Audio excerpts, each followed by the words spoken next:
Hello, welcome and welcome back. This is Jacob and today we are going to be continuing the narration and character voice acting for the side story Adventure That Cannot Wait for the Sun, Inudi Harek Horaket.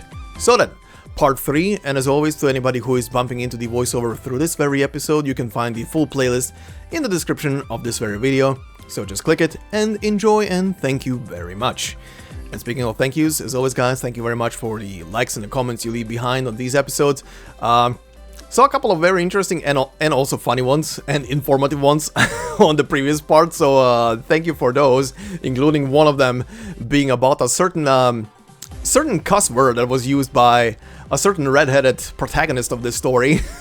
So thank you for pretty much confirming what I was thinking, but yeah, thank you. But yeah, anyway. Part 3, so let's get into the plot. Even though this episode might be shorter a bit today than the last one, there is quite a lot of plot and quite a lot to unpack in today's part. So let's head straight into this and begin with a recap as always. For those of you who want to skip it, the timestamps are down below, so just hit them and you will be right at the beginning of the part as always. But in the meantime, on the previous part, we pretty much began the story with Zubayr telling Pepe that he needs 3 more gems to get his full memory back, so he can tell her where the treasury is. And because of that, the two of them head out into the nightlife of the city to essentially explore and try and find the gems, because he can feel their presence if he is close to them.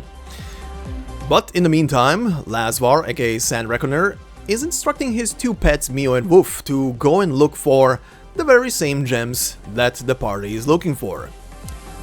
Sometime later, Narantuya wakes up after her incident and her run-in with Zubayr in the hotel room of Aspasia, and she immediately proceeds to recruit Aspasia for her own group and her nefarious needs. Also sometime later, Pepe realizes that the second prize at the harvest gathering is one of the gems they need, so she decides to participate in it, while Aspasia also realizes that the third prize in the very same competition is the goblet that she is looking for that once belonged to her family. As the finale for the festival and the voting is approaching, Pepe talks to the judges to pretty much tell them, hey, please keep me in second place, and Narantuya does pretty much a very similar thing to Pepe and talks to the judges, using her arts apparently, to keep Aspasia in third place so that both of them can pretty much just win what they want. But stuff doesn't go really as planned, as we later see that once the voting goes down and everybody is about to receive their prizes, the first placed competitor accidentally drops her vase and pretty much is disqualified and forfeits the competition. But because of that, every single person that was below her gets moved up a rank, and well, that just means nobody wins what they wanted to win. However, Narantuya realizes that Pepe wanted that gem very, very badly, and she decides to use it as a bait to get Pepe, essentially. However, in the meantime, we had a mini-plot happening as Anat and Titi had a little bit of a disagreement and both went their own ways. And in the evening, Titi would run into a certain cat. That very same cat would also, prior to meeting Titi, find Narantuya and the gem that she's trying to use as bait for Pepe, and steal the gem and deliver it to Titi. She then returns to the museum with the gem with a proposal for the team there, and Pepe agrees to it. The proposal is essentially to make Zubayr a living exhibit in the museum, essentially to draw in the crowds, and it is working splendidly, even though it's kinda amusing and pissing him off at the same time. And at the end of that day, Zubayr and Pepe share a bit of a moment as they are trying to Zubayr is trying to have a conversation while Pepe is being exhausted as she spent the entire day just looking through hundreds of gems to find the correct one. And the two of them have a bit of a dispute and an argument, raising voices and such. At least, well, Zubayr raised his voice, making it clear that he is not just an exhibit but a living being at this point, and should be treated as such. But they do go their own ways at that evening, and Zubayr takes it even further as he runs away, essentially jumping out of breaking and jumping out of the window in the museum. He runs into Narantuya, however, and after an initial spook for Narantuya, the two of them form a team, and a plan is formed between them. Namely, Narantuya will use Zubayr to get some well-needed money that she needs by selling him to Lazvar at the bazaar. But unbeknownst to her, Lazvar is very happy to see Zubayr because as he starts talking to his pets, in quotes, Mio and Woof, the pets start talking back this time. As it seems that the pets are, well, they be beast lords, they be sovereigns of beasts. And, well, that is pretty much where we left off last time. And yeah, the game pretty much confirms that they are sovereign of beasts. If you literally go into the cutscene and you click skip, it's literally gonna tell you sovereigns of beasts. So there is the confirmation. Last time I was not really sure if that is the case with them, but it is absolutely the case. So then, today we are obviously going to continue where we left off. We're going to continue with the cutscene only stage and then proceed all the way to the end of stage 8. Like I said, it's a bit of a shorter one. Stages 6 and 7 are one cutscene only, and they're both pretty short. But next time we're going to be ending the story and everything, and depending on where a certain operator record is fitting into this whole story, aka sand reckoners, I still don't know if it functions like epilogues. Sometimes these do function like epilogues. If it does, I'm probably gonna include it into the next episode as one more extra cutscene that is not part of the main line of the story, but, you know, fills in a couple of blanks. But yeah, anyway, let's begin. ASST-2, Stirring City. City life was supposed to be lively, but it wasn't supposed to come to life.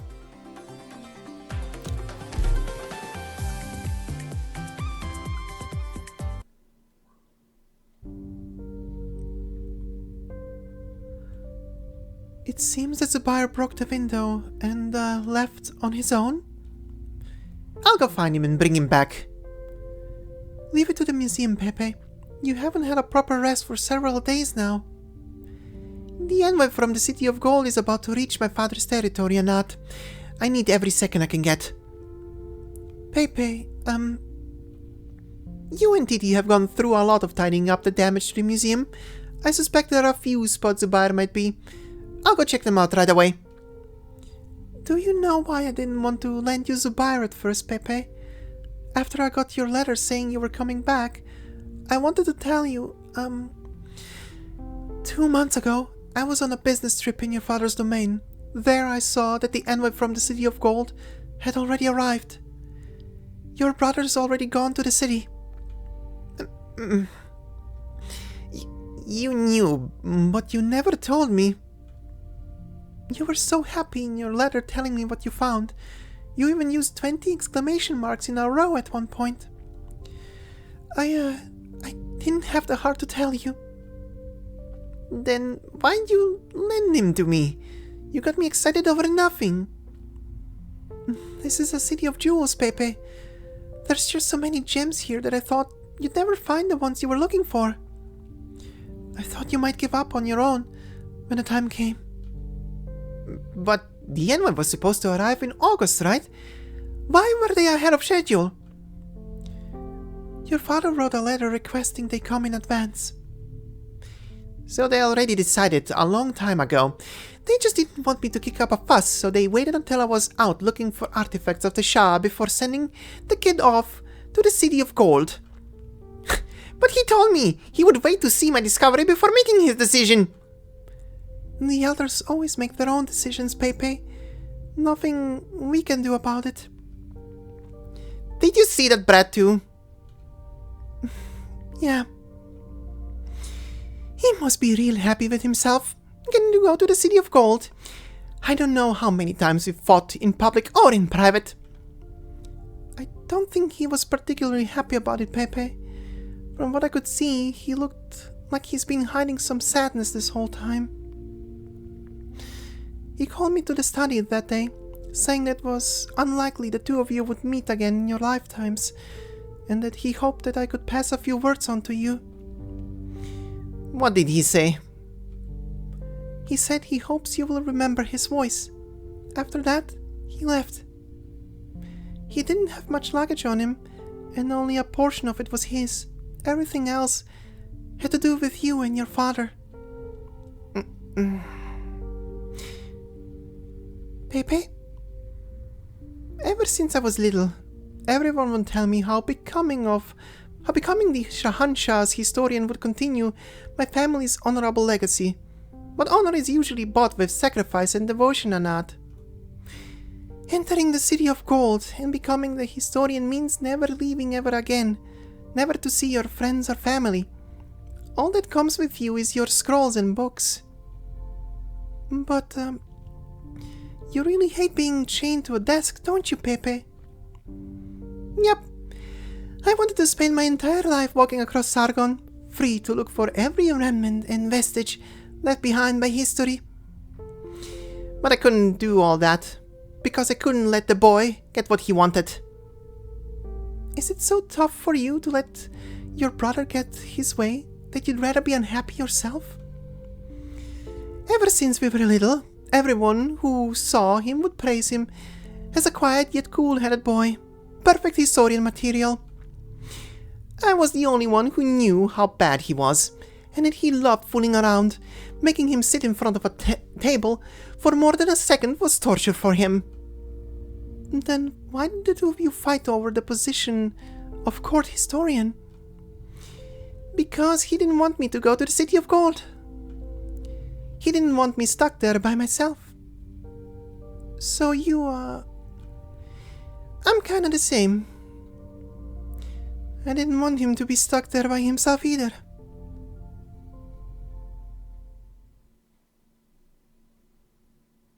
A gem that will bring relief to sore legs after standing for too long. No, I have no need of it. A gem that will cause the other party to apologize of their own accord. Of some use, but also not what I seek.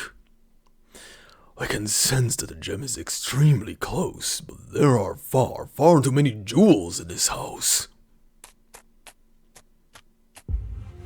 Hearing footsteps coming from the corridor, Zubayr immediately hurries back to the huge gilded box to lie down. He senses an attentive gaze falling upon him, yet not a word breaks the silence. He cautiously opens his eyes a sliver, and sees a sand-colored animal.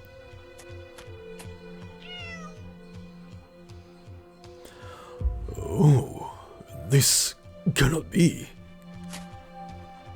The creature jumps into the gilded box, bringing its face right up against Zubayr's mask, as if slightly sniffing him. A sable beast also sticks its head into the box.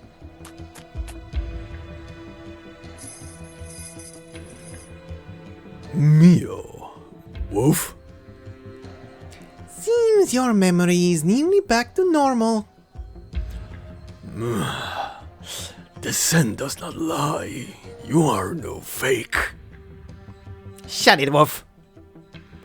How did you two become so small? Aren't we the way we are now because you failed in your duties as a retainer? My duties? If I still looked as I did back then, I'd be carried out to parade every day. How would I have time to help you find gems then? It's better for all of us, the way I am now. Yo, Zubayr has no way of understanding what we're talking about right now. I already warned you of this before he arrived. Wolf looks guiltily away. Never mind. You'll soon understand what we experienced these past 300 years. Wolf, call over our new retainer.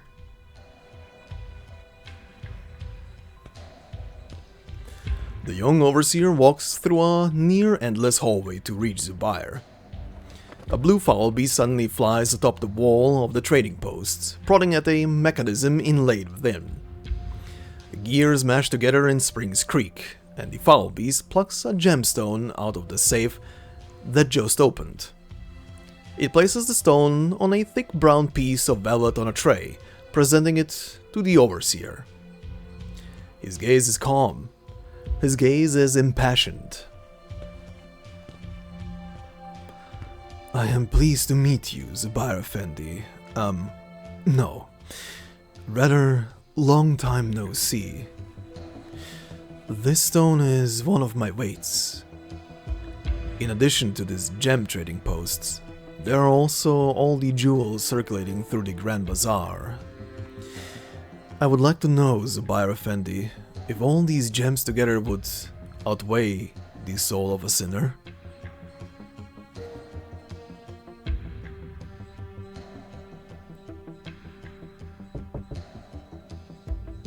The door is unlocked. Come in. I said, come in, did I not? Is that you, Narantuya?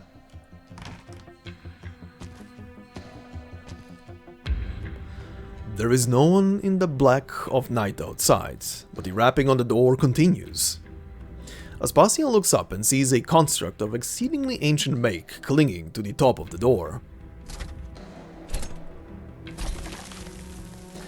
The gyrating construct beats on the jewels embedded into the door with all speed, shaking out grains of sand from who knows where. A new form of robbery? As Aspasia stretches out her hand to take it down from its perch, it drops the ornament it was holding onto the ground. The gem glimmers for a moment in the darkness. Soon after, Aspasia sees the gem and the construct disappear into the entrance of to the sewers. Jewel snatching away a jewel. Good. Merely gems retrieving their compatriots from the clutches of their excavators.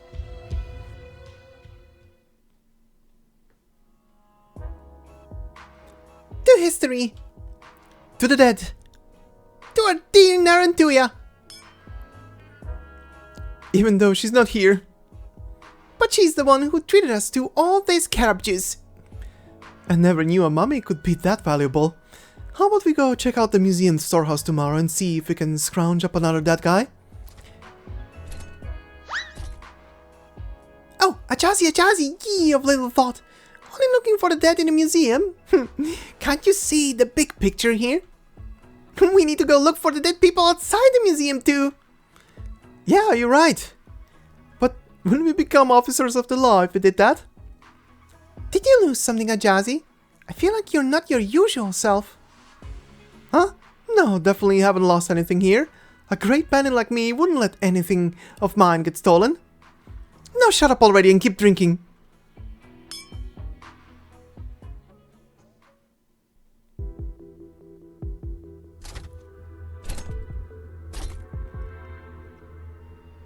I thank you, young one. Those metal creations who accompanied me have returned, as has my duty. You and I have gone into the night, awake and alert. Now the sun rises once more.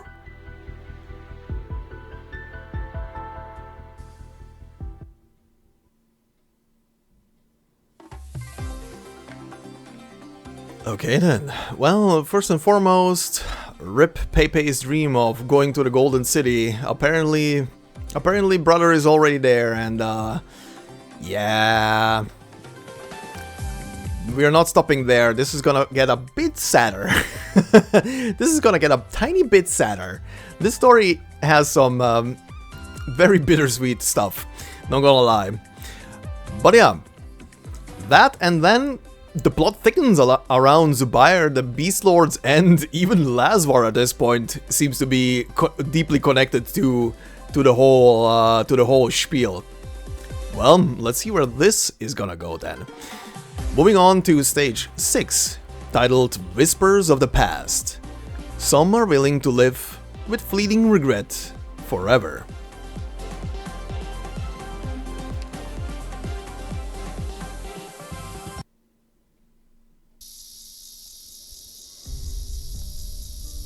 In the stuffy summer heat, a girl sits at her desk, one hand sorting through a thick stack of reference materials, while the other wipes sweat from her forehead.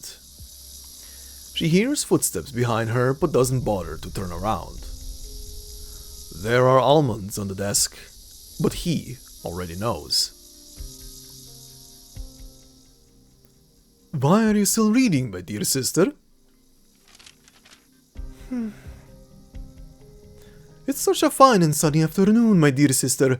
Let's go play outside.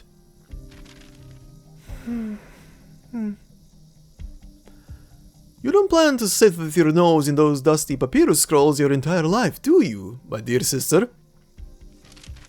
I talked to father, my dear sister. He said he would consider making me the historian of Sharagade. Being a Padisha isn't so bad, my dear sister. So just give up already. Enough! Stop bothering me, you little pest! She quickly turns her head, but there is nobody behind her. Only the scroll she tossed at her brother, sprawled out on the floor.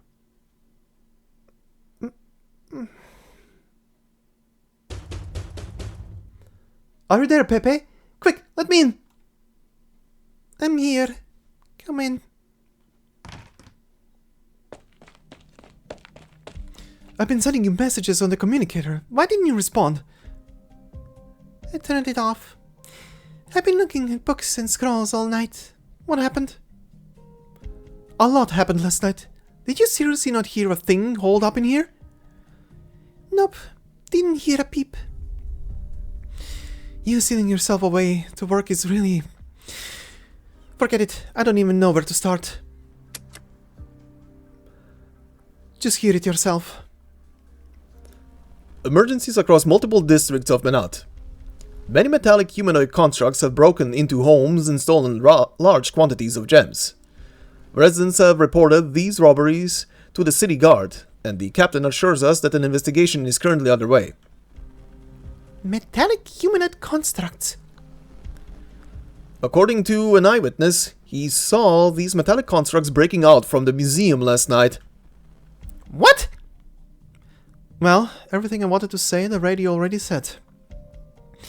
Anat says the museum staff followed their tracks and ended up at the Grand Bazaar. Is this Zubayr's doing? We suspect so, but nobody's seen him at all lately. You were in contact with him the longest. Could you help us look for him? Got it. I'll head over right away. What about you and Anat? We're in charge of the museum. We have to find all the artifacts. We're going to head out and have a look ourselves. If I find anything, I'll let you know. Be seeing you.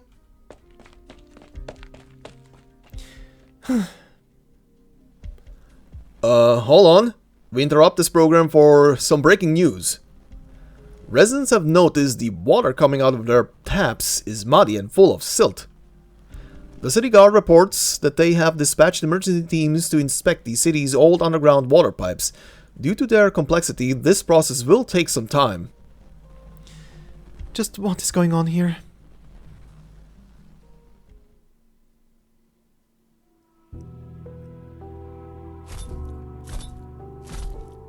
Someone has already told me the tale of this place. The prosperity of the Grand Bazaar is born upon gems, alongside spices, silks, and crafts, all flowing through the river of commerce to bestow riches upon this land. The gem trading post and the gems, with unusual orginium circuits, have transformed Menat-Ha'mait into a morning star on the crown of sand.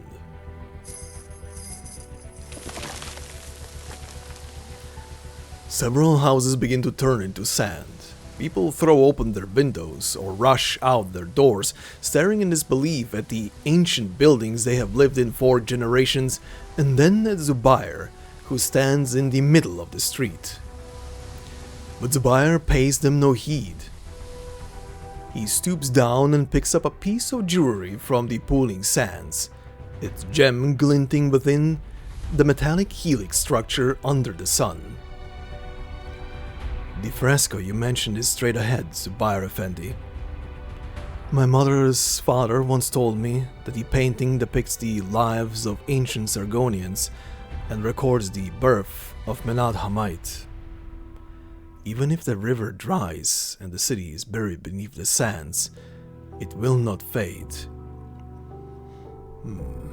Will not fade, indeed. Just like every gem that has passed your hand and mine.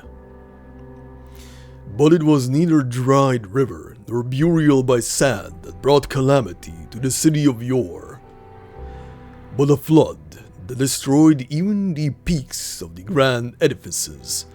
What remained of their splendor was eventually buried by the sands, becoming a secret of 1,000 years.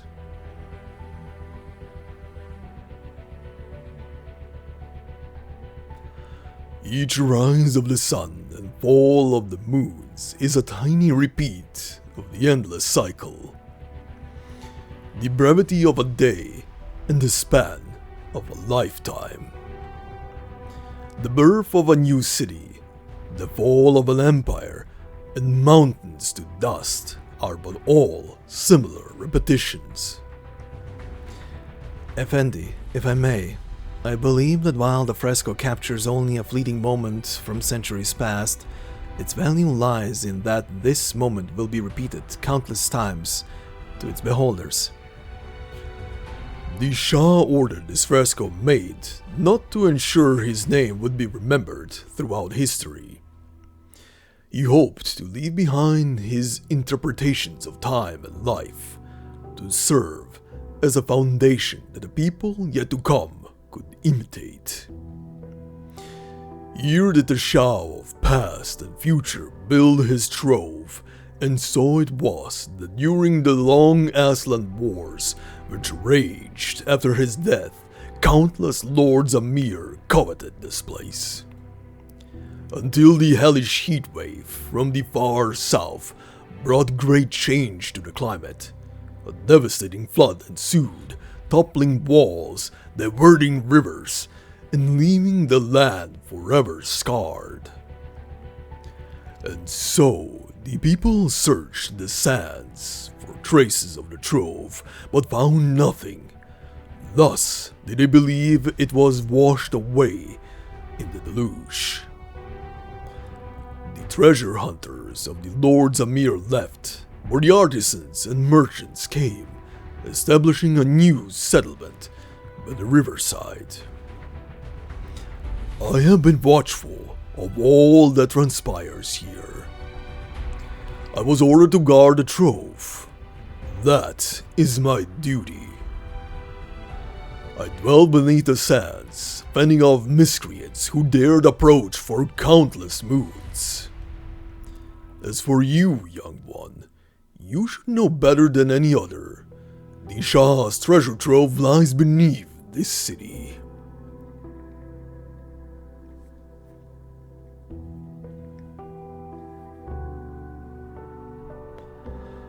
Fourth, deliver.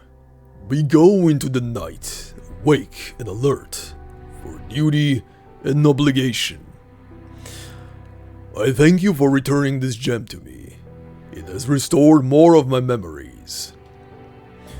The treasure trove started with tens of thousands of skilled craftsmen gathering at the then desolate Menat-Ha'mait. From majestic labyrinths made of gold to handcrafted gems inlaid with originium circuits, the artificers created them all and buried them beneath the sands. Later generations mostly believed that after exhausting all their energies on their work, these artisans were all buried alongside their creations. But in truth, some still lived in a secluded village to the southwest of Menat-Ha'mait, and for many generations, they guarded the secret of the trove's entrance.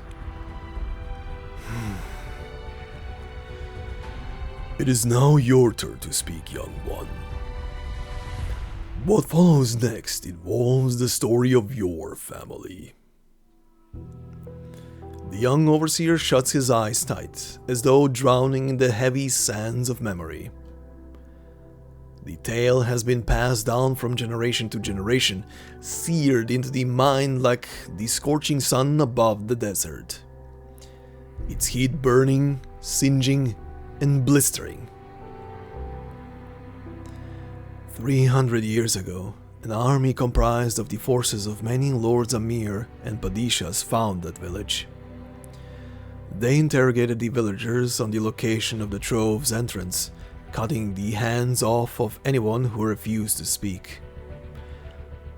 A Gemvrite who had already lost his hands could no longer bear to see more of his kin suffer, so he approached the army and proposed to lead the way.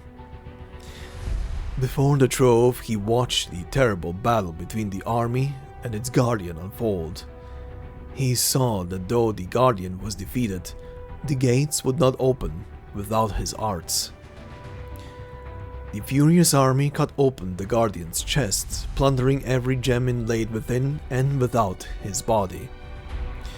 Although the Gemvrite used every technique he knew to guide his young child in restoring the guardian, he never woke up.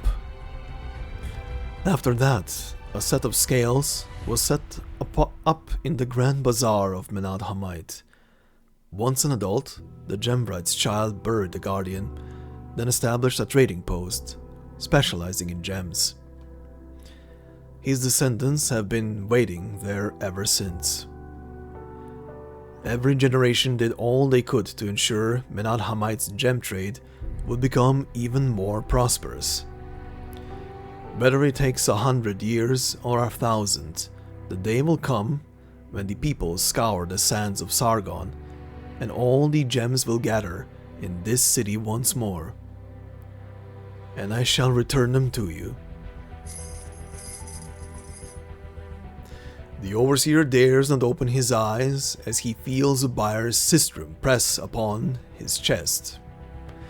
Yet visions of centuries passing flash before him in an instant. He witnesses suns rise and moons fall, cities flourish and then crumble, returning to the sands from which they came.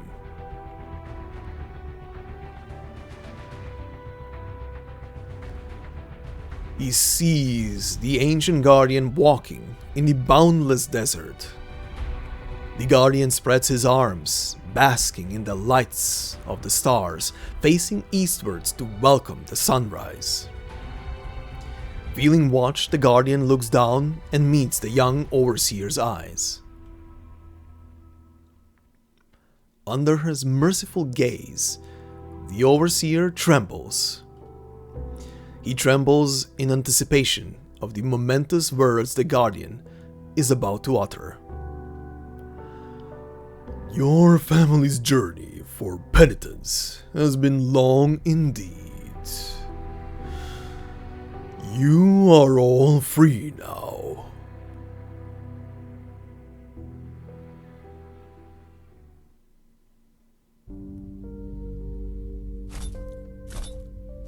It has been quite a while, you two. Many centuries have I forgotten my duty, but now return to the mortal realm. I, alongside the city, shall make up for the time we have squandered. But at the same time, I have a request, and I hope the two of you will agree to see it through. If that Knightsmora truly is the descendant of Karandu Kagan, then I will honor the Shah's promise and open the trove for her. Woof, aid me in ascertaining her lineage. Leave it to me. I must put her to the test as well. If she is ultimately incapable of completing her Kagan quest, she will never be considered a true Knightsmora. No matter what may come, make sure she takes that step. I understand. Do I have to go as well? I never thought those knights were any good. There are too many drunks among them, spilling their drinks all over the place. I don't feel like having to lick my fur clean again. No, Mia. I need you to aid me with another matter. Not with this young one.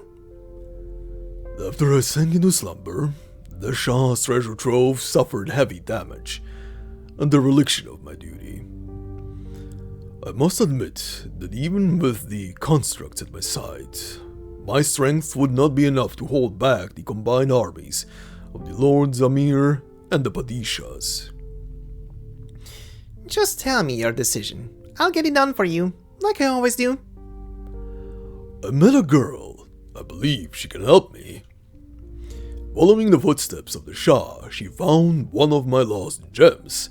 If not for her, I would not have awakened. Oh, you mean that kid? I've seen her. Seemed like a good egg. Motivated, lively.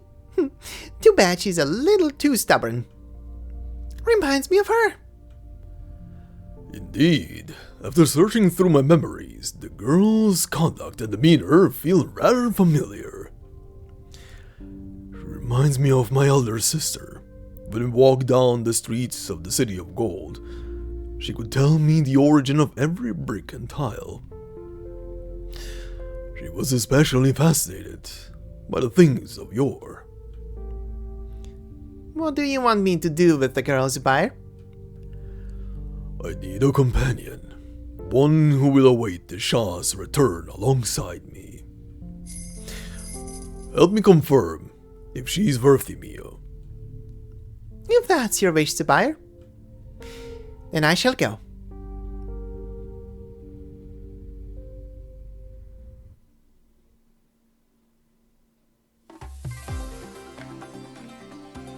Well, this was... I like to call this one a loaded scene. First off, the very tender moment at the beginning of Pepe hearing her brother's voice, who is obviously not there. It's pretty much just in her head. At that point, that was very sad. It's so sad to see those two. They both have such a sibling bond, a rivalry. Jesus, words. Sibling bond between each other, and they will probably, who the hell knows? I don't know how the story ends yet, but depending on how stuff goes, and if brother is gonna be inaccessible in the Golden City, they will pretty much never ever see each other again, as things stand. So that is very sad. That is very sad. The other one being Lazar's connection to our dear boy, our dear Catman, and essentially, to plainly explain it, for those of you who didn't catch on there, what was being said, but I think it was clear enough. Basically, his ancestors did a very big boo-boo and got the Amir armies essentially to Zubayr and his tomb, and as stated, the armies pretty much killed him there on the spot, or rather defeated him on the spot, and then ripped out all of the gems out of his body and leaving him behind. After that, Lazar's ancestors essentially repaired him, and then through the generations they were pretty much just putting that one gem through every single one of their hands until at one point Zubayr would be awake, and the gem would be returned to him, which would pretty much clear their debt, as they were pretty much under a under a blood debt essentially to Zubayr, cause yeah, that was that. But Big Catman pardoned them, so Lazar is now free of any kind of debt in his life. Also, very interesting theming of this whole story so far when you put it into perspective. Many characters have some kind of debt to someone, right? Anyway, before we move on to our next stage, we have two new enemies here to add. One is the small broken vessel, and it says, a jewel construct resembling a cracked vessel carried by a burden beast. That is a snake. Burden beast Okay. As it shambles on, it cracks widen and gems spill out, though it seems unfazed. The other one is the hall statue left. A jewel construct with hands that glow with radiance. The statue on the left side of the hall now roams the streets, the legacy of the ancient Sargon shining bright. Well then. Alright, next is stage 7. But before we proceed into the story for stage 7, which we will do immediately after, we also will include this battle stage because there is a unique enemy that is present on it, so that will be first and then the cutscene will proceed immediately after. But anyway, stage 7, titled Who You Callin' Pet? Do you think you're a pet? Yep, that's all it says, so let's proceed into battle.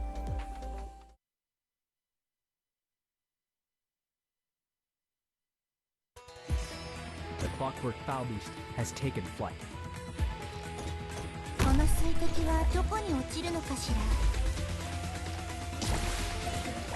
私のハンマーは強いんだから。夢の中で目覚めた。Don't rush me. Let me get a nice big stretch before. Illusion and intimidation are my tactics too.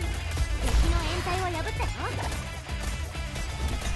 From here, I should be able to get her over here.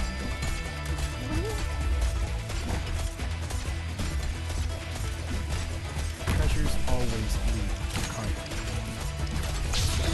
Not you. Only nightmares come with me. I'm afraid your value is not as high as you know. Put it in there.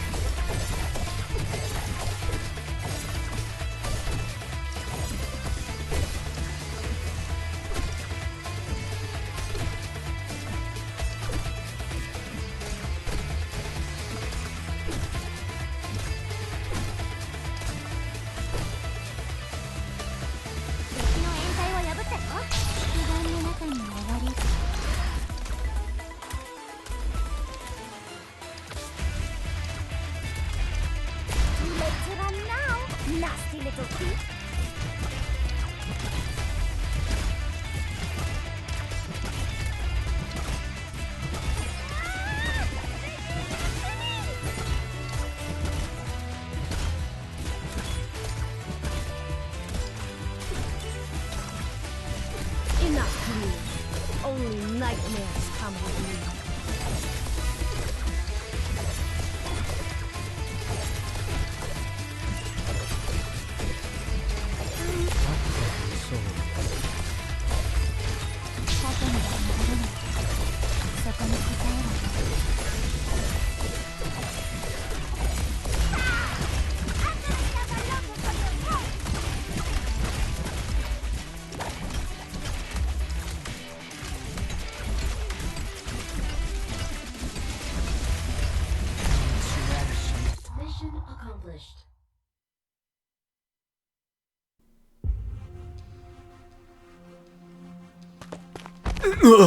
Hey! Watch where you're going!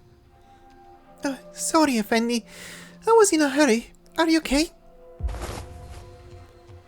Well, I suppose nothing's broken.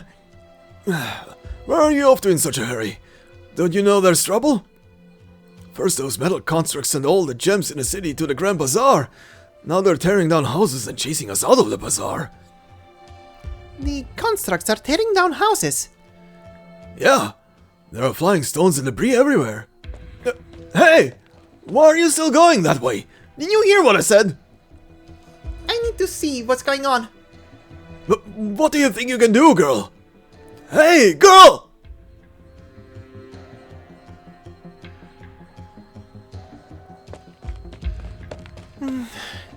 No one's here. They've all gone. By Horakit. The streets usually bustling with people are now empty, save for constructs moving in pairs or triplets. They raise their arms and houses turn into sand. From the fallen sand, tall pillars and walls emerge. Yikes! That almost hit me.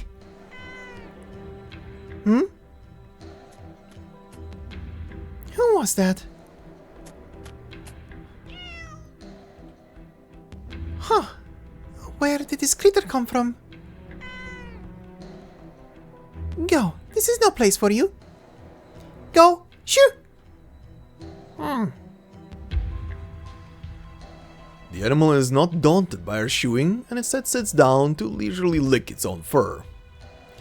A suspicious Pepe decides to go around it. As she takes a step, the animal looks up and gazes straight into Pepe's eyes. In that instant, Pepe feels as though her feet have become nailed to the ground. But it is such a small animal. She gathers the courage to take another step forward. A deafening roar stops her. She feels her eardrums hurt. She cannot imagine the sound coming from a tiny animal that barely reaches her shins. She covers her ears and closes her eyes, wincing as the sound wave almost knocks her over. As her ears stop ringing, she feels a massive shadow descending upon her. Pepe opens her eyes to see a formidable creature prowling in the middle of the street, faint patterns with a wondrous gleam rowing upon its sandy fur. Transfixed, she meets the beast's gaze and feels as though her very soul is being drawn into those golden eyes. Her breath and heartbeat seem to fall under its control, ready to seize at its will. Unable to move a single muscle, she watches helplessly as the beast slowly approaches, its crimson maw parting, and swallows her whole. All goes dark.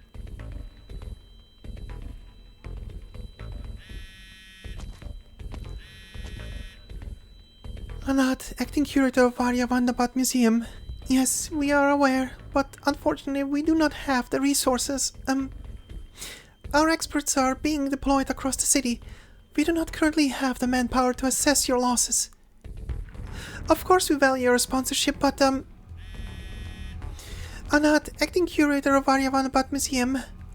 No, we are unable to offer any comment at this time. What? No, the museum is already on lockdown. No collection can leave the building. The museum has nothing to do with the constructs in the city. Hello?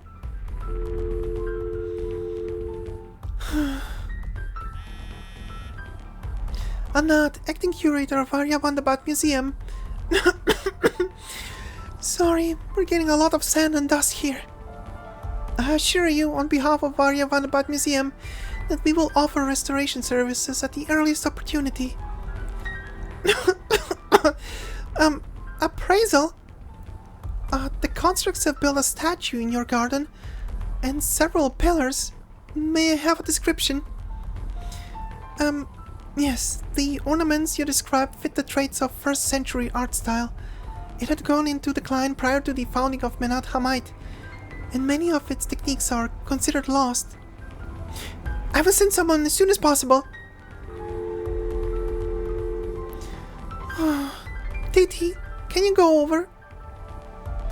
Do you think it's possible that the constructs can build, sculpt, and master techniques believed to be long lost? I don't want to, but... Looks like you have a bad feeling about it too. Which is why we need to see it to believe it. What is it, Titi? You said see it to believe it, right? Carried by the dry winds, sand creeps up like an overflowing river, covering the feet of fleeing passerby. Grains of sand gather before their eyes and form into shapes, as though poured into invisible molds. Pillars and walls begin to rise from the streets.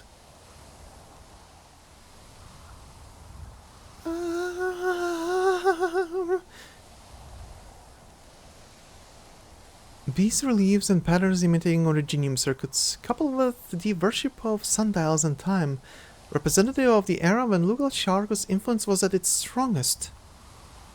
Titi, now is not a good time. This might be the memory of the constructs. Can it even be counted as a form of restored artifact? But we didn't see any constructs nearby.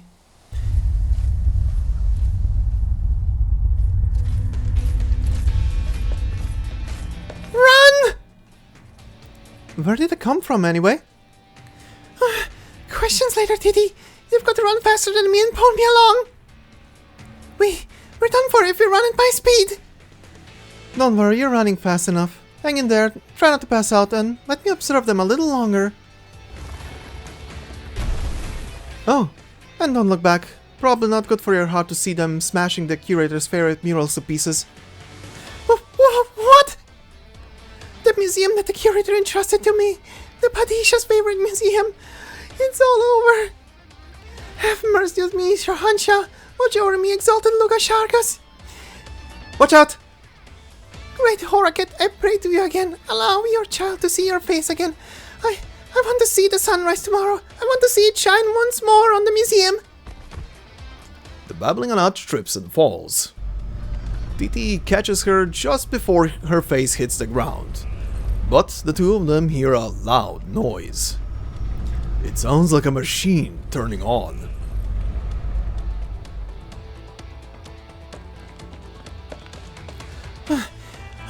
Narantuya, we finally found you. We haven't heard from you since you brought us drinks last night. We were so worried. I haven't had a shut-eye in days, so I slept in longer. What's there to worry about? Anyway, good timing. Give me a hand. Why are you still helping other people carry stuff? Shh, I'm not doing this for anyone else. It's for myself. This is obviously an old statue. Better to get something out of it than to just leave it on the streets. But Narantuya, isn't it made by one of the metal constructs? Huh? What metal constructs? Lay it out for me slowly. I might have slept too soundly last night and missed some headlines. I thought you were the sharp one, Narantuya. How could you have missed it? There are weird metal constructs all over the street. Didn't they come at you? They're tearing houses apart, making walls and pillars out of sand, and grabbing gems. Maybe you should check? Everyone lost something last night, from onyx necklaces on their necks to astrolabes that simulate the moons and stars. Is that what's happened to your hairpin? What? Where did my hairpin go? You got one thing right. I'm sharper than you. And I'm starting to feel that something's off. Anyway, now that I have the intel, time to come up with a plan. Think of any gems you're wearing and hide them. If those metal constructs are robbers, let them come for me first. Join the fleeing crowds and get your smoke bombs ready. But where do we go? Everyone else can hide in their homes or at least stay in hotels behind locked doors. Are we going back to these sewers? No problem, I know the way. I'll help us find our sleeping bags. No, we're going back to the museum. The museum? How could that place be safer when there hire people like me and Najazi? Think about it. Who are the experts on caravan routes, desert terrain, dune movement, burden beast habits, and tribal faiths? Bandits, meaning us. So, who are the experts on the dead coming back to life, ancient curses, and necromancy? The museum folks. Makes sense. I hear something. Perfect timing. I want to see what those metal constructs are all about. Alright, I get it now. Let's go. Are we practicing our escape? No, this is escape. Let's hope smoke bombs work on these things. She turns around, raises her hand, and prepares to pull the pin on the smoke bomb.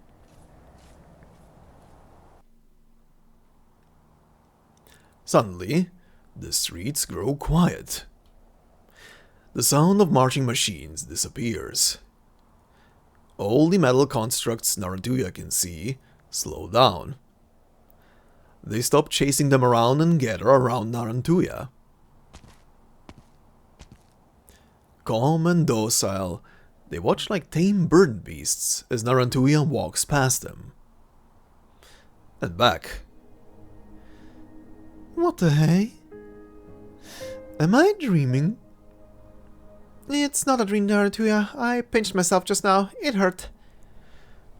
Thanks, then I won't try it myself. What's going on? Say, I saw a shadow of the river god the night before. Maybe it really did bless me.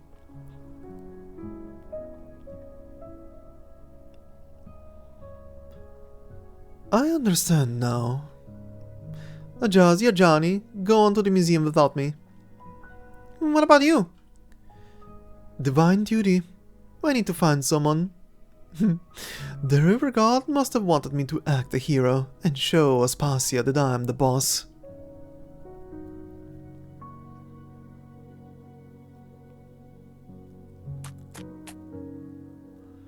Those who stand by me need no longer be enemies of your warriors.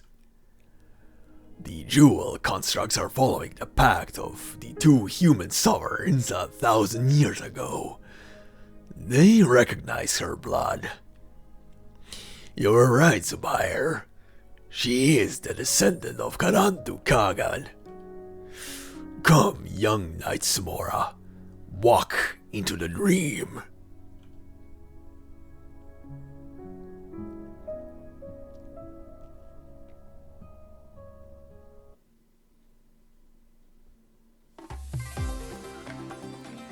Alright, and then more reveals and confirmations about stuff, I guess. First off, Pepe becoming a literal cat snack, despite being a cat herself, is kinda hilarious, I'm not gonna lie. But yeah, our little surprise enemy on the stage and here in the story was Mio. But first, we have two new enemies here. We have the gliding toy which says a jewel construct that can fly. The book said it was a toy. Hey, why is it leaking gems? We will never know. But yeah, we have Mio the Eager Examinant. And it says, friend, foe, Mio doesn't care. Mio does what it must. Yeah, Mio eats frogs. Mio eats Pepe. But yeah, Mio did her thing, and Narantuya ran into constructs, and if it was speculation up until now, if she has any kind of relation to Narantuya, apparently she is pretty much a blood descendant of the Narantuya bloodline, which is kinda huge. Which is kinda huge, I'm not gonna lie. That big man he left some marks on history, let's put it that way. So yeah, that is pretty wild. And I saw, what was it? I saw a couple of it. I think it was on part 1, or maybe on the previous part, where someone said that I think Karanda would turn in his grave if he saw his descendant or something like that. I think he would facepalm, seeing Narantuya's stupid luck and bad luck acting up at the same time. I would do that. But yeah, anyway, we move on to stage number 8, our final stage for today. And as a little bonus, now that we are all the way here on the right, look at that Pepe in that crystal. More on that in a moment. Stage 8, Ends of the Sands. Bloodline and spirit do not erode, even after millennia. Their heir must face them. Let's begin.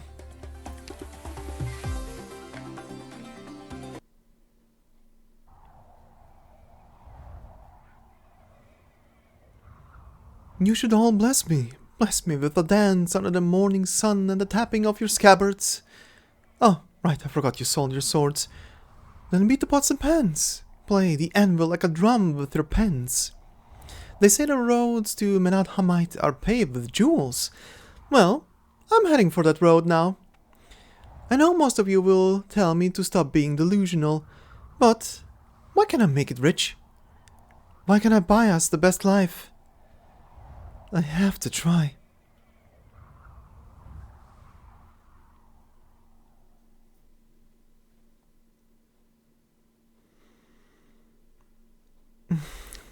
Where am I?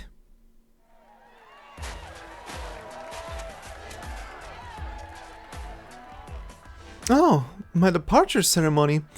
I must have danced myself dizzy. I give you my blessing, Narantuya. There's a caravan I know that regularly visits the City of Radiance. If you do make it there, seek them out. Huh, I knew you'd have some useful connections. One more friend, one less trouble. Thanks for the blessing. I'm still worried, Narantuya. About what? How many times have I told you? No one's going to get revenge on you when I'm gone. This has nothing to do with you. You chose to work for me and not Asim because I'm just that charming. Asim resents me for it and speaks ill of me everywhere he goes, but he's just being petty. And those jealous haters had to band together to set me up. My fault I'm so lucky that I attract both gold and people. But you're the one I'm worried about, Narantuya. If you just wander into the desert with an empty satchel, what will you do when you can't find water or beasts? Huh. I know we somehow ended up poorer than we started, but I'm sure I at least have some coins for jerkies and preserved fruits. What would you think that? Has anyone been starving without telling me? Who is it? I'll give them some coins right now. Narantuya reaches into the purse at her waist. As her eyes slowly widen in disbelief, she unties the beast hide pouch, turns it inside out, and begins shaking it. A few grains of sand fall onto the endless desert. Strange, I don't remember bumping into a beggar or vagrant. Actually, I vaguely remember crossing paths with a few rich men. Narantuya, I thought it over and I think I should teach you my secrets to finding water in the desert. I don't have to worry about becoming a sacrificial tribute to a bandit chief anymore, so there's no need to keep this a secret any longer. Good. I like this blessing. The Sands can enjoy those lost coins then.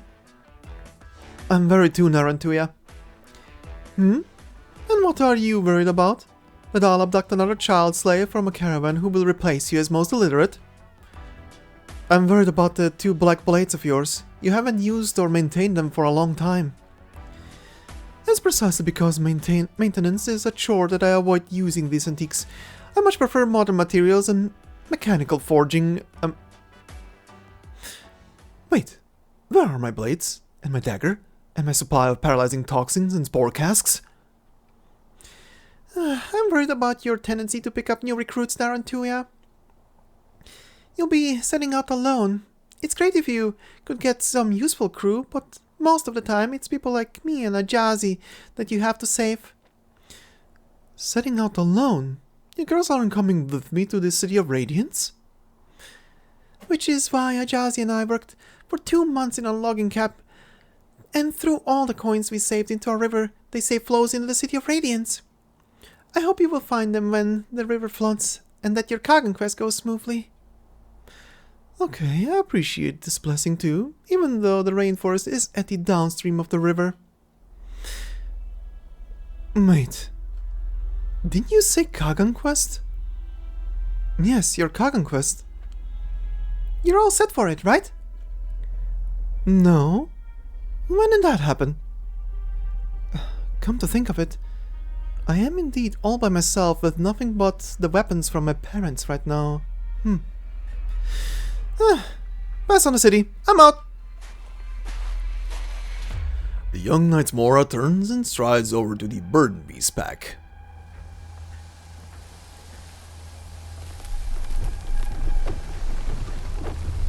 At that same moment, towering walls rise up from the sand. Even part of the piercing sunlight seems to be blocked off. Where are my burden beasts and my tent? Narantuya rubs her eyes. As if trapped in a nightmare of her own making, her field of vision narrows until only one path remains. Step forth, prove your bravery. Embark on your Kagan quest. Just take the step. No way. This Kagan quest is too scary. I'll die. Help! Strange. The metal constructs here are not moving. Someone's on the ground. Hello? Can you hear me? Hold on. I'm on my way. Out of my way!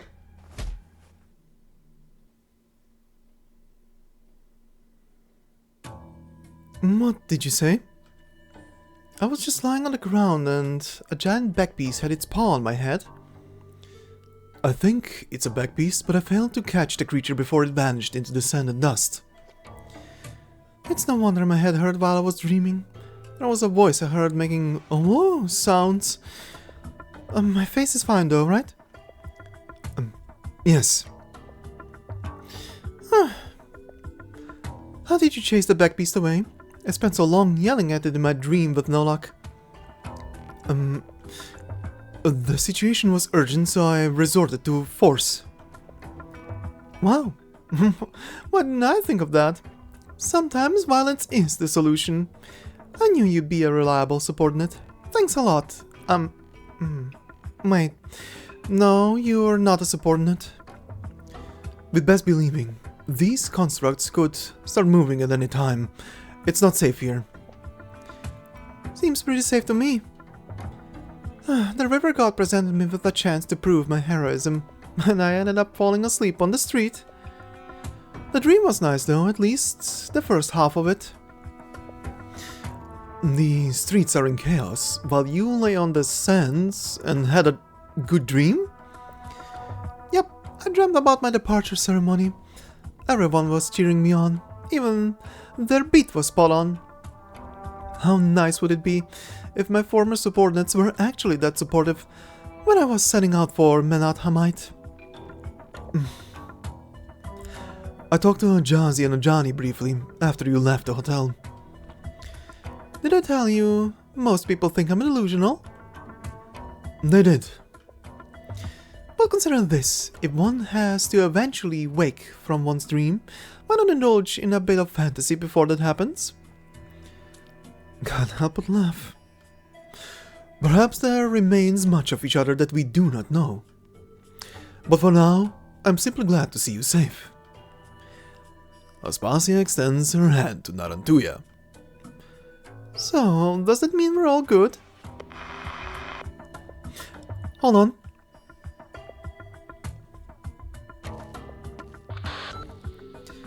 What's wrong, Ajani? Narantuya, help!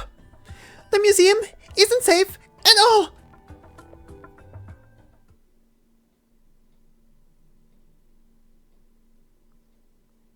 Harek has witnessed. Who's there? Titi, did you say something? I heard something. I didn't. But I heard it too. No way! Can these artifacts talk? Why didn't they say something? Why didn't they say anything before?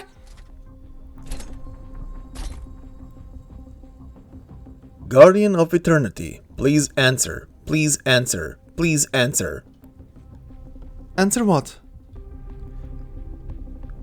He who led the Outlanders to stride upon the earth, forsaking their ships from this domain, his legions brandishing golden blades, shielded the reckless and inquisitive travelers.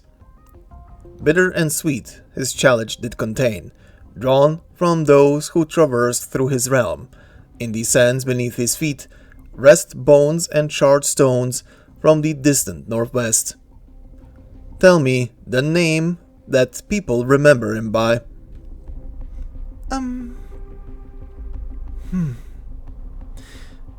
Anat. I don't think they can actually talk, at least they're not capable of conversation. They're just presenting riddles, like when you're prompted to enter a combination of numbers to open a safe. But what kind of complex riddle is this? The countdown has begun. 3 minutes remaining. Now we've turned it into a ticking time bomb! Wait, Anat, calm down. Can you contact any of the museum staff? What for? I think this might be a riddle about history. I remember now. What about that favorite book of yours, Terra, A Journey? Where is it? Titi, look up the section on Bolivar's history for me, please. Here. You ask of Padisha Beat, who agreed to establish an Iberian Sargon Bolivar trade route and subsequently brought in Bolivarian sugarcane and coffee beans. Corrupted by the land's blight, tiny skulls strung on leather tight, clanking with agony from their plight, hunted they are day and night. I know! Chapter 3, Beasts of Terra. You ask of sand beasts. There was a trend in 6th century Sargon to hunt sand beasts. The museum used to have strings of sand beast heads hung up to ward off evil, though we always saw it as a needless worship of nature. But since you've witnessed that history, you should know that the real reason for hunting sand beasts was that a small number of them mutated from high concentration of local active originium, right? Okay, next construct and riddle, please. At the lake's bottom, their ruins dwell. Heirs of an old bloodline many fell, executed with blades that gleamed. They turned on their own, it seemed. I remember this one. Go to the end of the Races of Terra. A riddle suited for archaeologists. There was an ancient settlement from 1,000 years ago where we found signs of a group of executions, but we excavated torture instruments made of modern alloy materials. You're right, the answer is written here. Petram, a race practically no one has seen, are those who inherited unique smelting and forging techniques from the olden times. Okay, next question. The construct's riddles are solved as the pages turn, and they gradually settle down. They stop in a circle around Anat, like a group of silent listeners.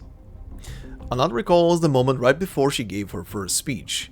Titi taught her to imagine the audience as museum artifacts to calm her nerves. Just keep talking about the things you know are true, Anat. This is taboo to say, but the Sarkas did indeed set foot in Sargon once. We still don't know the full extent of their ancient curse. Come to think of it, this is how you've inspired me. Huh? You mean the curse? No, I used to not get it. Sargon's written history dates back to when other nations were still in their primitive states. When you left Sargon to explore these lands, I wondered what more you hoped to learn. That's why I chose to read Terra Journey. I saw within our limited time on this land that we hold too many misunderstandings and prejudices. The greatest show of bravery we can perform is to expend our finite lives on our search through the infinity of time. Yeah, we're no actual guardians of eternity, so there's no way we can experience everything ourselves. Speaking of which, if you ever got the chance, would you become an immortal like Zubayr and witness ancient history with your own eyes?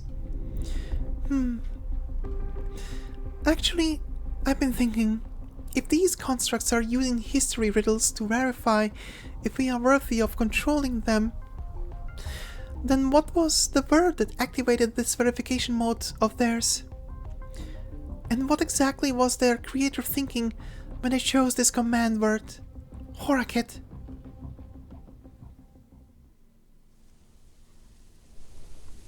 It's dark.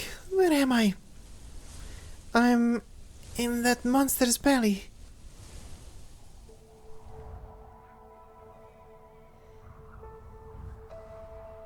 I can hear the wind.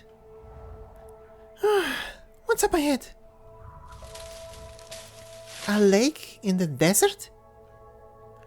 An emerald lake lies in the center of the golden sands. The palm trees by its shore sway in the gentle breeze, creating the rustling sound Pepe heard earlier. The boy is half submerged in the water.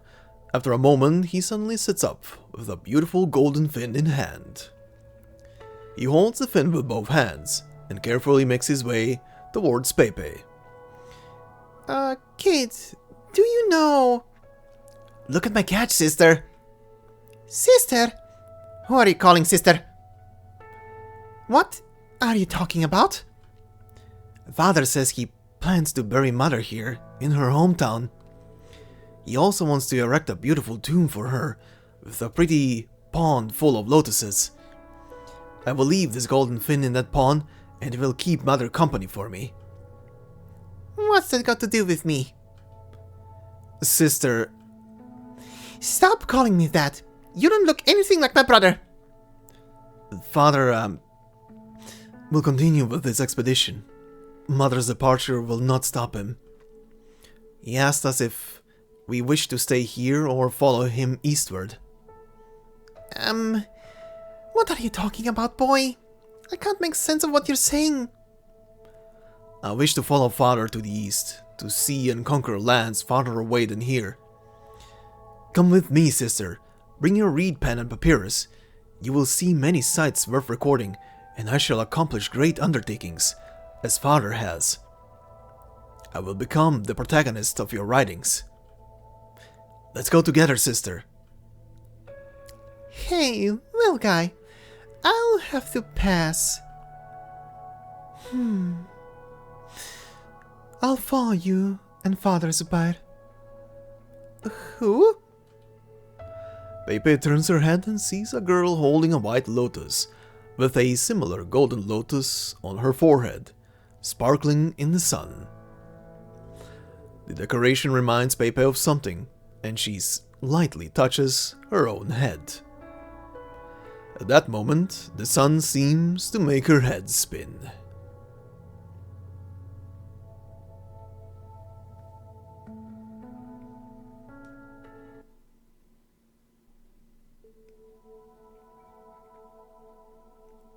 Now where did I end up this time?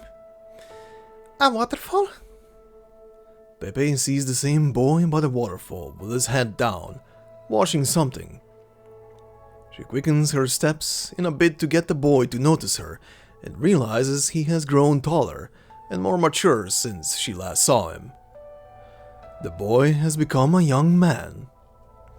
Okay, enough. I don't care who you are, just let me leave. You're hurt? Your face? Don't worry, sister. Most of the blood is the enemy's. The battlefield was more complicated than I expected, but they were no match for me. I won.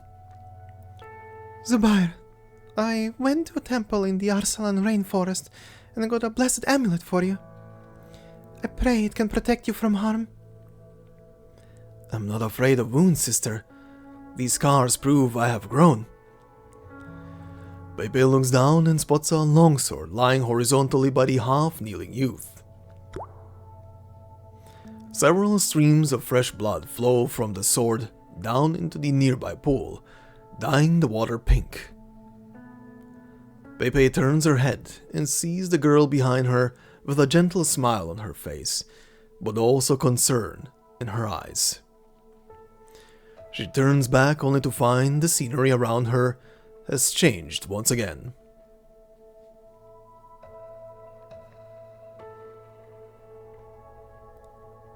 Within the rainforest, the youth holds up a dagger, turning it over as he inspects it. Congratulations! You'll be leading Father's garrison from tomorrow. This was the job you dreamt of, so why do you seem so unhappy? I don't know either. This commander's dagger is too light compared to the work and suffering I went through for it. What about you, sister? Are you not glad for me? No, Zubayr. I'll only be glad when you are too. The books you spent countless days and nights on, did you find anything? Zubayr, Sargon's history extends past what we can imagine, and we lack a complete record of our manuscripts. I plan to compile a volume that records past events that have been missed or omitted. Hopefully,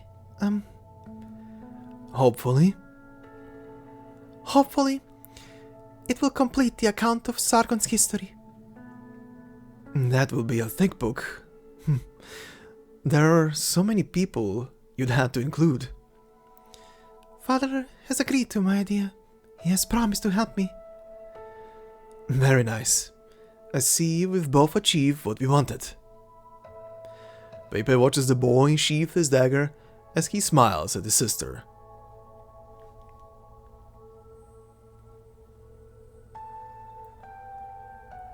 Where am I this time? When does this one take place? Zubayr, why do you seem upset? That Kuranta from the east has changed Father into a much different man. All these years, Father had remained stoic, even in the face of uprisings and challenges from various tribes. Time and again, he would reorganize his troops and fly his banners.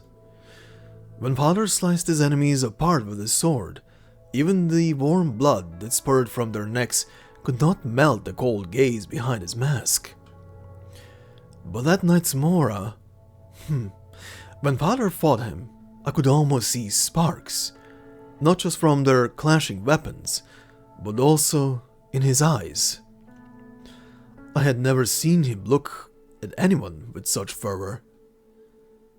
Zubayr, I can sense it. Our father's passion for our country has long since faded. I heard some worrying news. Father plans to invite Karan to Kagan down south to wage war against those invisible foes. You're going with them, are you not? Those strange enemies have already been encroaching on our land, bit by bit. The Shah. You're both children of the Shah. As she follows the youth's gaze toward the far horizon, the distant land suddenly gets pulled right before her.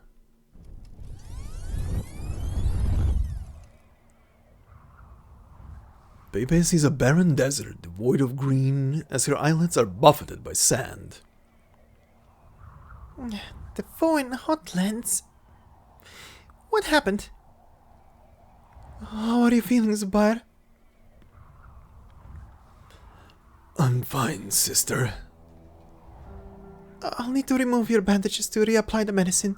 Bear with me. I'll be quick. It's alright. I feel no pain. How can it be? When I carried you back here, your entire body was charred. What should I do, Zubayr? Father is missing, and you're the only kin I have left. Brother has taken the throne, but we do not share the same mother. Your military achievements have already made him wary. That historian. Is he treating you well? Yes. With this help, the volume is already half done. Perhaps I could manage to see it complete within my lifetime. Careful not to overwork yourself. It is my promise to Father. Even if I fail to complete it, the child within me will continue my work. One day it will recount everything that has happened here to future generations. It will be a bridge across the vastness of time, connecting the readers with those recorded over the great river of time. I hear they plan to build a cenotaph for Father. Yes. Before he left, Father confided me about a trove filled with the land's treasures. He instructed me to reveal its location only to the descendants of the Knights Mora. Brother will not be happy when he learns of this. Sister, you chose to record Father's every word and action to memorialize his departure, while I chose to protect everything he left behind. Father has only just left, and already war rages among the western tribes. I must go and quell the unrest. But how? How will you go in your current condition? A gemstone artisan from Arsalan told me he could preserve my consciousness into gemstones inscribed with special circuits. The craftsmen who created the Zayadin are also willing to build me a new body. Did you already decide on this before telling me about it, Zubayr? Sister, I do not wish to be bedbound forever. Zubayr, I only wish for you to be happy, nothing more. Promise me you'll never forget this. I promise.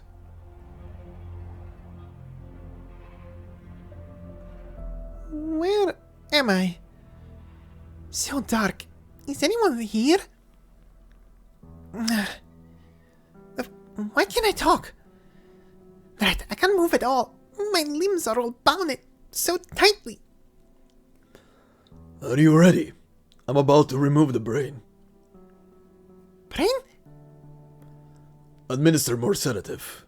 His pulse is still beating rather rapidly and I need him to be calm. Are you talking about my brain? A cover is lifted and light pours in. Pepe finds herself lying on the center of a stone platform. People around her come and go as they apply sticky, pungent medicine, tightly wrapping her body with linen, constricting her attempts at movement. Her observations are cut short when an old man walks towards her with a small knife in hand. Pepe would have panicked, but the sedative starts to take effect. She feels someone holding her head down, and the tiny blade inches towards her forehead.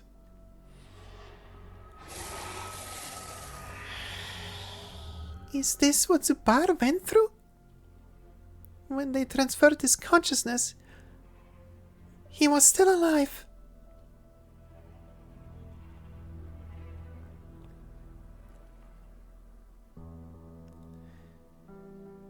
Is it over? Is this what you wanted to show me, Zubayr? This is only the beginning. Tell me, what else did you go through? After quelling the rebellions for my brother, I bade farewell to my sister and ventured alone into this desert. Here I stood guardian of the treasure father entrusted to me, awaiting the arrival of a Knightsmora descendant.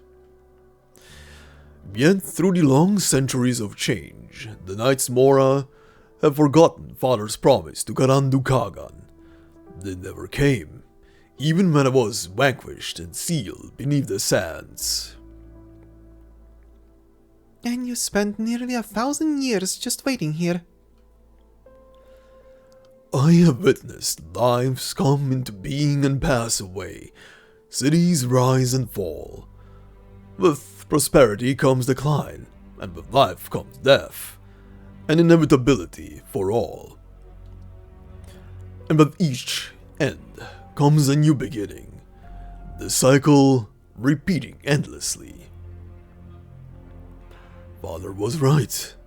Everything that transpires is but a continual time loop, and the future is not but a repetition of the past. I began to hate myself for choosing to become eternal. I wished to forget, but my sophisticated memory system prevented me from doing so. It kept my experiences fresh and vivid in my mind, every detail distinctly clear. Pepe, you once told me you wish to become one who remembers history, both written and unrecorded. You wish to witness the truth behind the history with your own eyes. But that comes at a price, Pepe. Tell me, Zubayr, in your long life, even with the unbearable suffering you've been through, did you ever consider forgetting your father or sister? Never. That's my answer too. We should remember the things that shouldn't be forgotten, even if they bring us pain. Very good.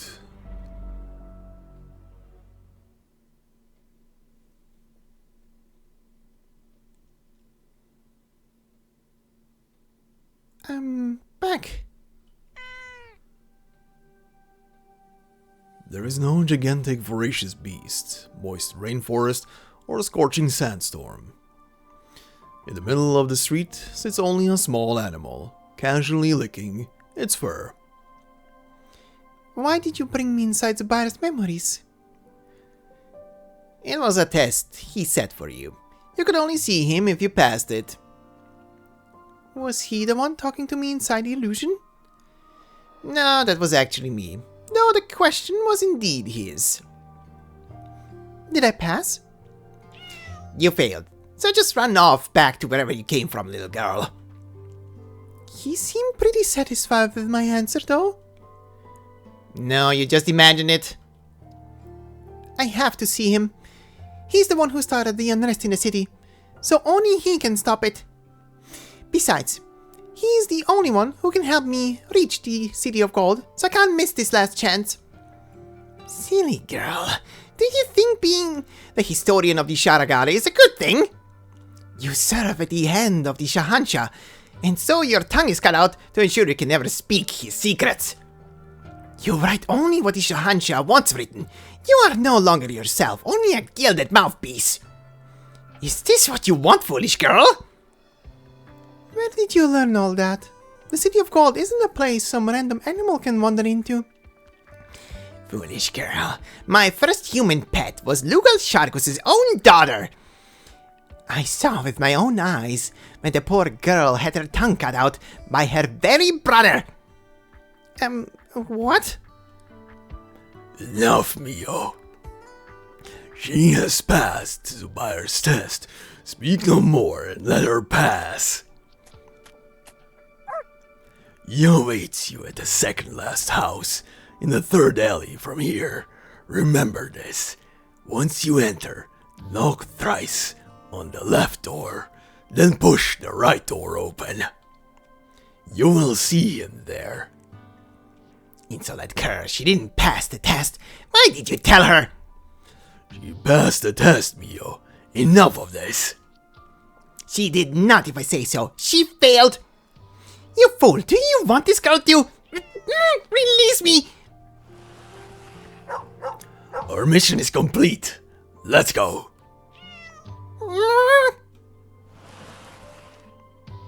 Wolf grabs Mia by the scruff and disappears down the alley, leaving behind only drag marks.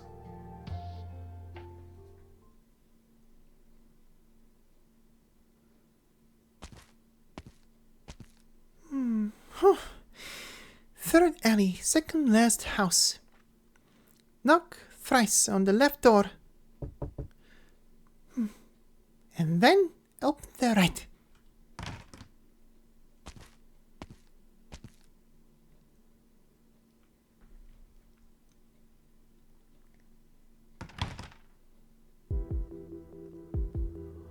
We meet again, Pepe. Question. Would I have found you if I didn't follow the instructions exactly?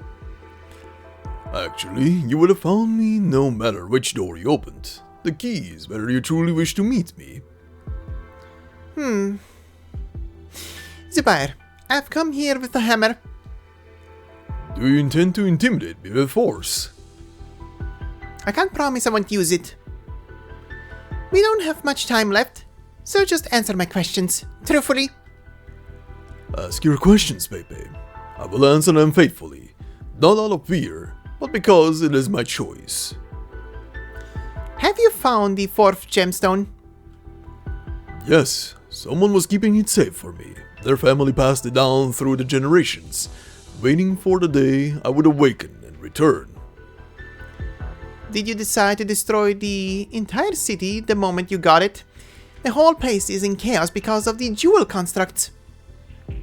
Pepe, I apologize for what is happening in the city, but I have to do it. My duty compels me. Fourth deliver. We go into the night, awake and alert, for duty and obligation. Are your memories related to your duties complete? Indeed. So where's the Shah's treasure trove? Right below our feet, underneath the city of Menat-Ha'mait. You could say the city was founded by, and is prosperous because of the infinite treasures left behind by father. When he left us, I had his cenotaph built in the deepest reaches of his trove, so that it may also serve as his tomb. For centuries, they kept digging out underground, and every artifact or treasure they found in the mausoleum became fuel for the city. This is my fault, but it is not too late. There is still a chance to stop it, as they have yet to dig into its depths, or the treasure that mustn't be touched by the wrong hands. What is that exactly? Patience, Pepe. I was just about to show it to you. A beam of sunlight pierces through the window, illuminating the floor beside Zubayr's feet. He raises his staff high, and suddenly, a strong wind stirs from nowhere. The sistrum chimes as it jingles. Pepe hears Zubayr hum a tune that feels familiar, though its cryptic lyrics elude her understanding. She then feels the ground beneath her feet soften, her ankles sinking into a flowing sea of sand. As Zubayr finishes his tune, he plunges the staff into the ground. In an instant, sand and dust swirl wildly, enveloping them both until they vanish.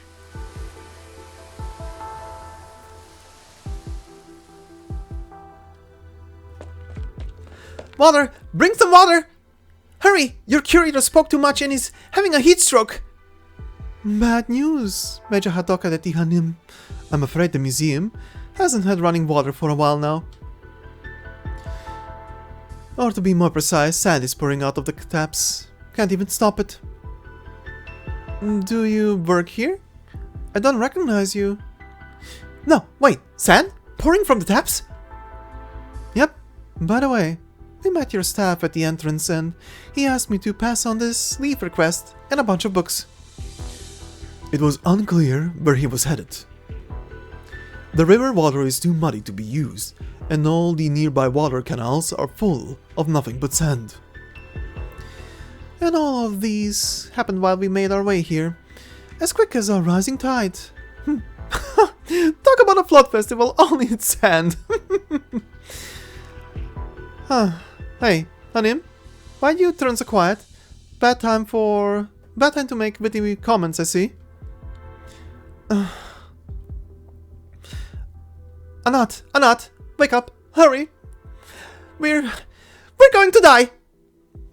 You only just realized that after hearing everything that's happened today. Medjehtiqedti, could you explain what's going on? To put it simply, if every gem in the city has been removed from its place, then the ones used for water purification are no exception. If too many of them are removed, the water purification system will stop working, changing the internal pressure and causing sand to intrude. If this happens, the constructs will have an endless supply of sand to build their pillars and walls, ruining the city. Also, Titi, I'm worried about something worse. Such a sudden pressure change will almost certainly damage the city's ancient underground river canal system. I didn't want to mention it, for fear of it coming true. Now I'm really scared of the city. Go on. What happens when the underground canals are damaged? A large volume of water will seep out and loosen the sand, forming quicksand. The whole city will sink underground, and the modern materials the constructs can't use will be buried deep down in the earth. And this is just speculation, but the constructs have been building their pillars and walls for a specific reason. They're trying to recreate the way the palace looked in their memories. We, along with centuries of urban landscape, will be buried beneath the sands. Do you need me to elaborate further? No, I got you. If the city sinks under the sand, everyone dies, including my crew. We're royally screwed. So, there's only one path I can take to keep them safe, yes?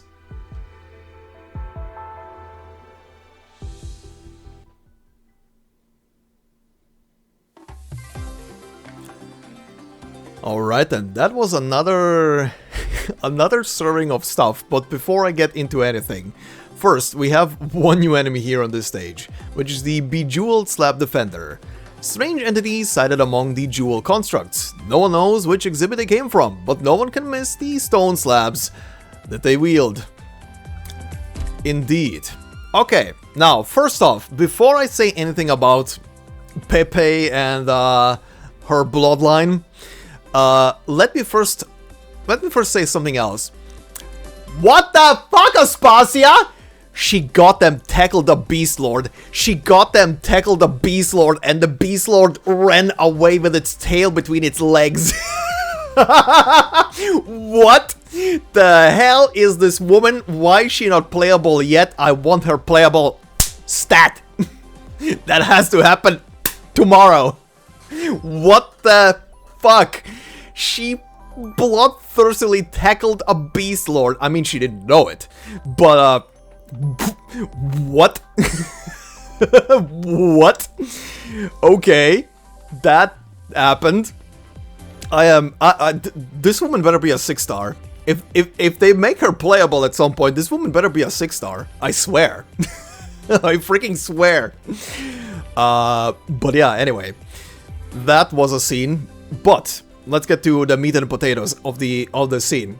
First and foremost, how crazy... Well, first off, the whole bloodline of Pepe is, I think, already been obvious, even for people who haven't paid too close attention. But yeah, Pepe is a descendant of Lugalszargus, not the main bloodline, of course.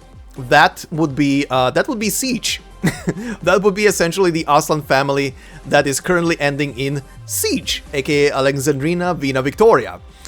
However, Pepe is a descendant of well, a separate branch, as he had, it seems, obviously more offsprings, but with other women, yeah, she is from that branch of the family.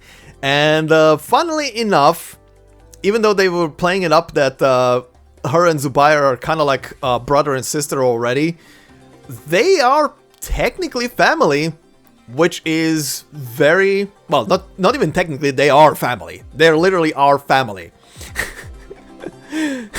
Which is wild.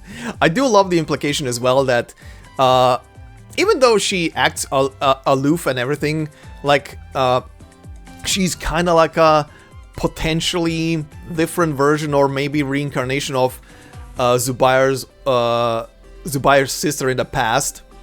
So that's very sweet. I do like the dynamic between these two, which immediately, you know, makes you understand why these two hit it off so quickly with each other. Also, why Zubayr was so infatuated essentially by her, or with her rather, and followed her around and was always asking for her input and opinion and stuff like that. It puts stuff into a massive perspective immediately when you get this plot point. But also, seeing an actual human version of Zubayr, both as a essentially as a teenager and as a young adult, is also wild. I do want to point out the young adult version has golden nipples. The young adult version has golden nipples.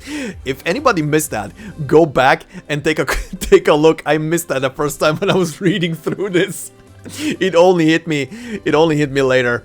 But yeah, that's kind of funny. But also, I do find it a bit, I don't know, maybe they're gonna reveal it later. Maybe they're gonna do another flashback with him in like a clear model. But they hid his face. I don't know why. I mean, I know why. It's essentially an illusion of the past and everything. However, dude, through the magic of just boosting brightness and contrast and all of that shenanigan, pay attention to the screen right now.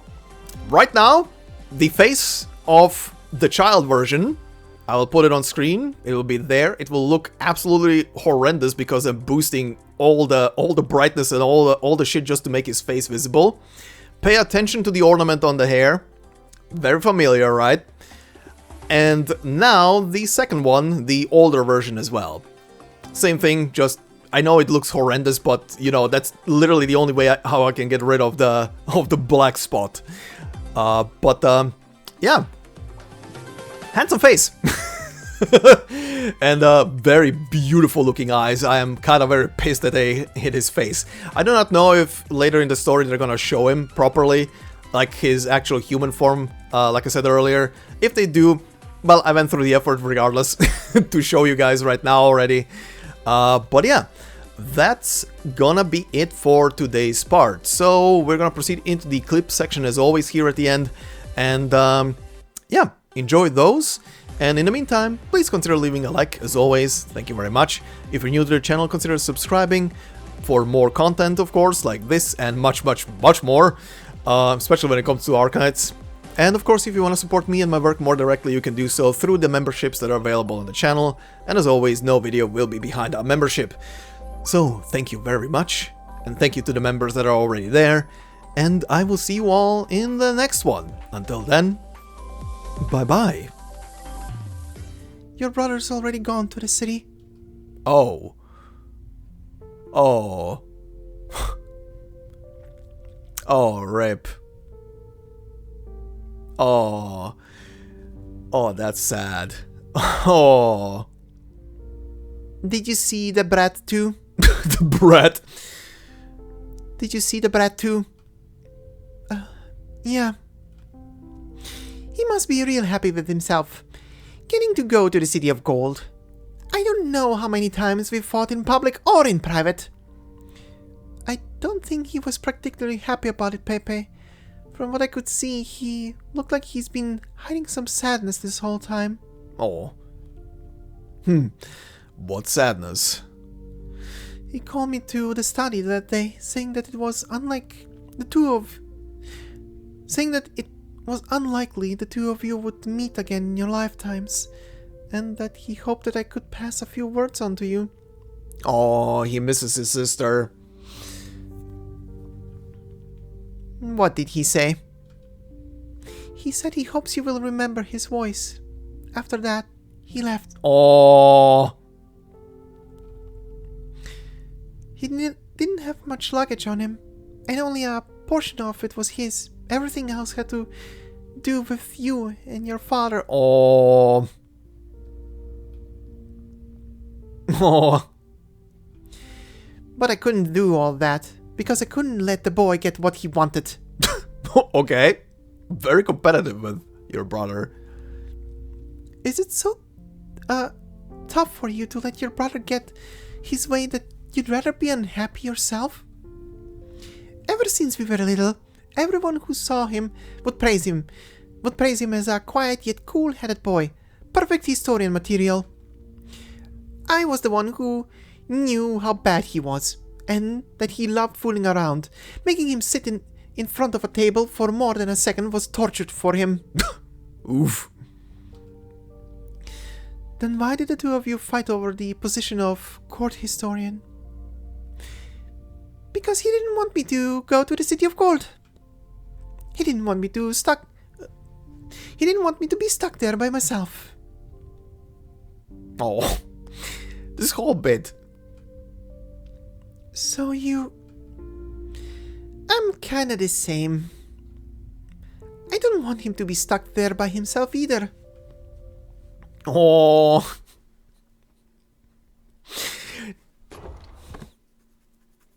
These two fuckers are so wholesome, what the hell?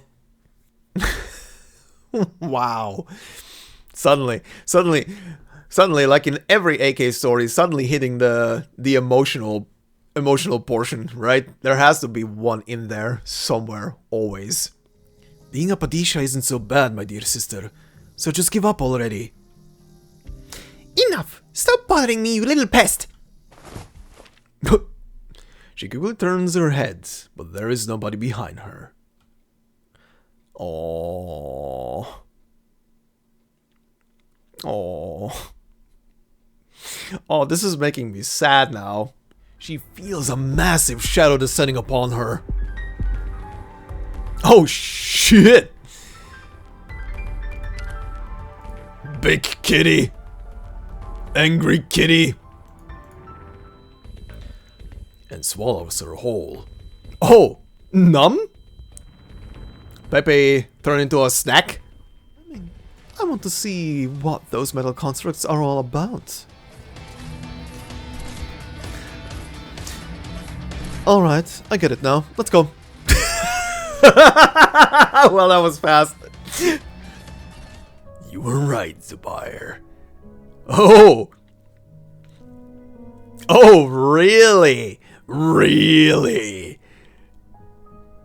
Oh, she is a descendant of Karandu. Oh! Oh, fuck! Girl, your bloodline is... Ooh. Hold on, I'm on my way. Out of my way. Did she just punch the dog?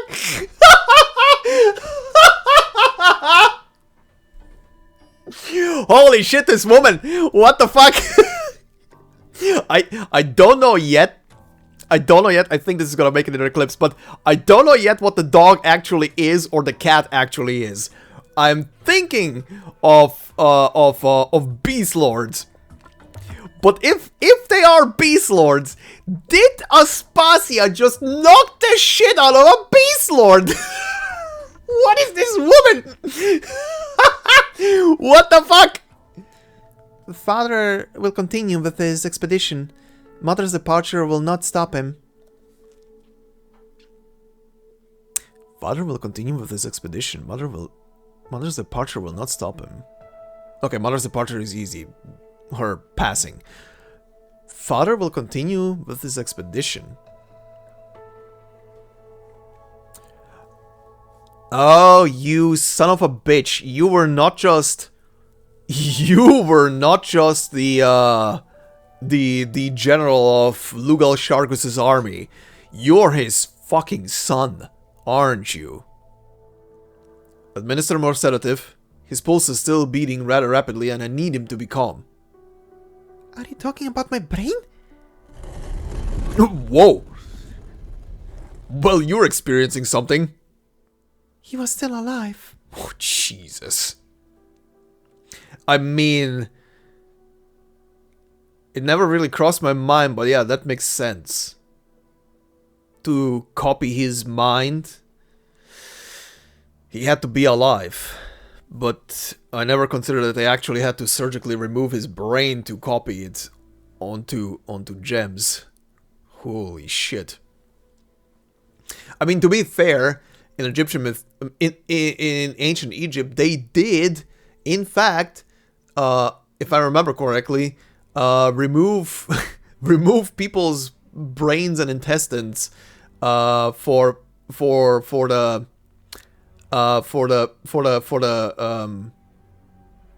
was it slaves or was it, I think it was both slaves and whoever was working directly under the pharaoh, who was buried with the pharaoh. They would literally, pharaoh, pardon. They would literally remove, if I remember correctly, like their brains and intestines while they were still alive. So yeah.